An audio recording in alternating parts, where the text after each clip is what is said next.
مدینہ شریف کی فضائیں تھیں، صحابہ حضور کی صحبت میں جلوہ فراز تھے، نور بٹ رہا تھا، اجالے اتر رہے تھے، صحابہ کے من روشنی سے مالا مال تھے کہ حضرت عمر فاروق رضی اللہ تعالی عنہ فرماتے ہیں کہ ایک شخص آیا جس کی گھنی سیاہ داڑھی تھی اور اس کا سفید لباس تھا، ہم میں سے اسے کوئی جانتا بھی نہیں تھا، لیکن اپنے وجود کی تر و تازگی کی وجہ سے وہ مسافر بھی دکھائی نہیں دیتا تھا، چونکہ مسافر ہوتا تو آثار سفر اس کے بدن سے ظاہر ہوتے، لگتا تھا جس طرح یہی کسی گلی سے نکل کے آیا ہے، لیکن چونکہ وہ وہاں کا رہنے والا نہیں تھا، ہم میں سے اسے کوئی پہچانتا بھی نہیں تھا۔ اب وہ حضور کی خدمت میں آیا، فَأَسْنَدَ رُكْبَتَيْهِ إِلَىٰ رُكْبَتَيْهِ، اور اپنے گھٹنوں کو جوڑ کر حضور کے گھٹنوں کے ساتھ ملا کر بیٹھ گیا، اور حضور علیہ السلام سے عرض کرتا ہے کہ حضور مجھے خبر دیجئے کہ ایمان کیا ہے۔ حضور نے ارشاد فرمایا ایمان یہ ہے کہ تو اللہ پر ایمان لائے، اس کے رسول پر ایمان لائے، پچھلی کتابوں پہ ایمان لائے، اچھی بری تقدیر پہ ایمان لائے، فرشتوں پہ ایمان لائے، بتایا حضور نے۔ تو اس نے کہا صدقتا، آپ نے سچ کہا۔ کہتے ہیں ہمیں بڑا تعجب ہوا کہ خود ہی سوال کرتا ہے اور خود ہی تائید کر دیتا ہے۔ پھر کہنے لگا اسلام کیا ہے؟ تو حضور علیہ السلام نے فرمایا اسلام یہ ہے کہ تو نماز پڑھے، روزہ رکھے، حج کرے، زکوٰۃ ادا کرے، اراکین اسلام اس کو بیان کیے۔ کہنے لگا آپ نے سچ کہا۔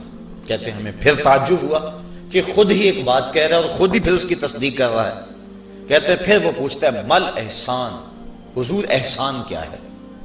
تو حضور علیہ السلام نے جواباً فرمایا ان تعبد ربک کأنک تراہ، احسان یہ ہے کہ تو اللہ کی عبادت اس طرح کرے کہ گویا تو اسے دیکھ رہا ہے، اور اگر یہ کیفیت تجھے نصیب نہیں ہوتی تو کم از کم یہ کیفیت نصیب ہو جائے کہ وہ تجھے دیکھ رہا۔ تو وہ کہنے لگا ہاں آپ نے سچ کہا۔ پھر اس کے بعد اس نے قیامت کی کچھ نشانیوں کے بارے میں سوال کیا، تو حضور علیہ السلام نے جواب مرحمت فرمائے۔ جب وہ شخص اٹھ کے چلا گیا تو حضور نے فرمایا عمر جانتے تھے یہ شخص کون ہے؟ کہا اللہ و رسولہ عالم، اللہ اس کا رسول خوب جانتا ہے۔ فرمایا ھذا جبریل، یہ جبریل امین تھا اور تمہیں تمہارا سکھانے کے لیے آیا تھا۔ جبریل نے جب امت کو دین سکھایا تو سب سے پہلے یہ بات سکھائی کہ حضور کی چوکھٹ میں بیٹھنے کا ادب کیا ہے۔ دونوں گھٹنے بچھا کر وہ اس طرح حضور کی چوکھٹ میں ادب کے ساتھ بیٹھا، اور اس کے بعد حضور سے اس نے سوالات کیے۔ تو فرمایا یہ جبریل امین تھے جو تمہیں تمہارا دین سکھانے کے لیے آئے تھے۔ تو جبریل امین نے جو دین سکھایا، جو چیزیں پوچھی وہ تین چیزیں تھیں، ایمان کیا ہے، اسلام کیا ہے اور احسان کیا ہے۔ تو احسان تیسری چیز ہے جس کو ہم اپنی زبان کے اندر تصوف کہتے ہیں، جس کو ہم طریقت کا نام دیتے ہیں۔ تو اس کو درجہ احسان یا مرتبہ احسان کہا جاتا ہے، اور یہ دین کی روح ہے۔ جو لوگ طریقت کا انکار کرتے ہیں وہ دین کی روح کا انکار کرتے ہیں۔ تو حضور علیہ السلام نے جو طریقت بیان فرمائی وہ یہ تھی کہ اللہ کی عبادت تو اس طرح کرے کہ جس طرح تو اسے دیکھتا ہے۔ اگر یہ کیفیت مل جائے تو سبحان اللہ، لیکن اگر یہ کیفیت نہیں ملی تو کم از کم یہ کیفیت تو ملے کہ وہ مجھے دیکھ رہا ہے، اور اگر یہ کیفیت بھی مل جائے کہ وہ مجھے دیکھ رہا ہے تو بتائیے کہ پھر انسان کی زندگی میں کتنا سرور آ جائے گا کہ جب وہ نماز کے لیے کھڑا ہو تو اس تصور میں ڈوب جائے کہ میرا مالک تو مجھے دیکھ رہا ہے، تو پھر نماز کا کتنا سرور آ جائے گا اس کو۔ اور جب وہ کوئی اور نیک عمل کر رہا ہو تو اس تصور میں ڈوب جائے کہ میرا مالک میرے اوپر نگاہ لطف فرما رہا ہے، تو پھر اس کی کیفیت کا عالم کیا ہوگا۔ تو پہلی کیفیت کہ تو اسے دیکھ رہا ہے۔ حضرت علی المرتضیٰ رضی اللہ تعالی عنہ سے کسی نے پوچھا جس رب کی عبادت کرتے ہو کیا اس کو کبھی دیکھا بھی ہے؟ تو حضرت علی المرتضیٰ نے جواباً کہا لم اعبد ربا لم اراہ، اے صاحب کبھی کبھی کی بات کیا کرتا ہے، علی تو اتنی دیر تک سجدے سے سر ہی نہیں اٹھاتا جب تک اس کے جمال جہاں آرا سے فیض یاب نہیں ہو جاتا۔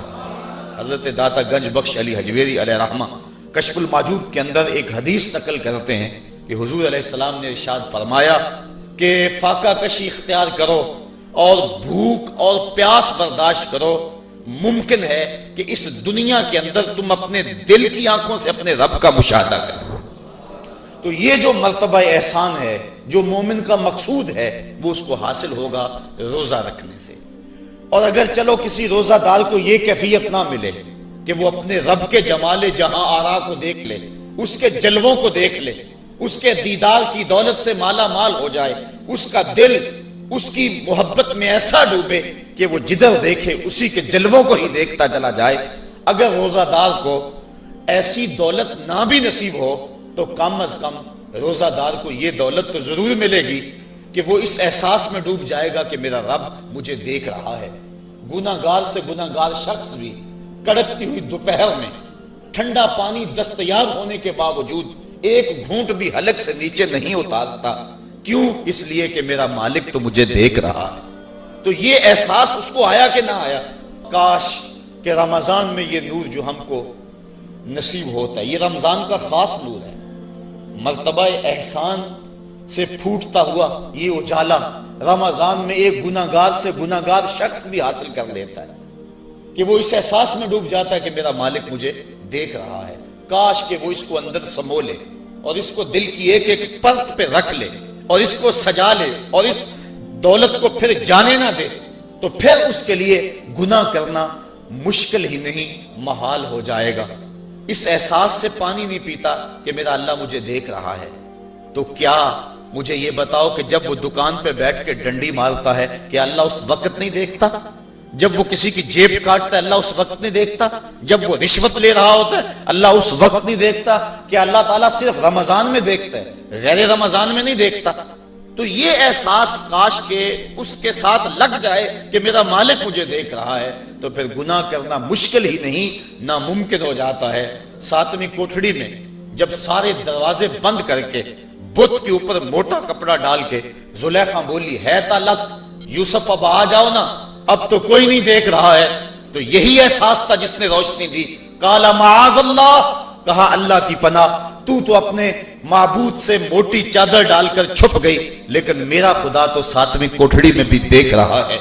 پھر اتنی روشنی برسی، اتنے اجالے اترے کہ گناہ کیا، گناہ کا تصور بھی محال ہو گیا۔ تو یہ یقین، یہ اذعان کہ میرا مالک مجھ کو دیکھ رہا ہے، انسان کے لیے گناہ کو مشکل ہی نہیں ناممکن بنا دیتا ہے۔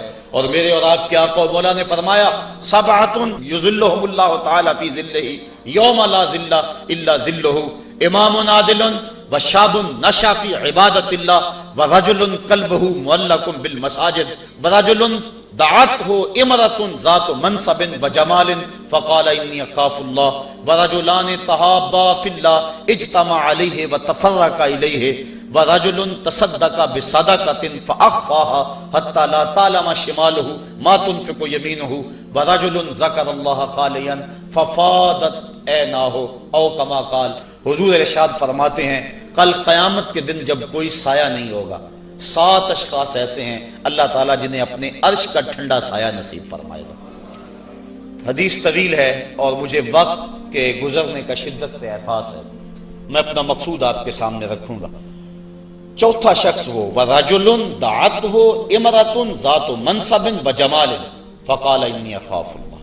چوتھا وہ شخص جس کو کسی عورت نے دعوت گناہ دی، اور وہ عورت کوئی معمولی عورت نہیں تھی، ذات منصب و جمال، ایک روایت میں ذات حسب و جمال، یعنی منصب اور جمال کی مالکہ تھی، یا حسب و نسب اور جمال کی مالکہ تھی، اور اس نے نوجوان کو دعوت گناہ دی۔ اب قدموں میں حسن خود بخود بچھنے کے لیے بےتاب ہے، تو جب جذبات انگڑائیاں لے رہے ہوں، جوانی جوبن پہ ہو اور آرزویں مچل رہی ہوں اور حسن خود قدموں میں بچھنے کے لیے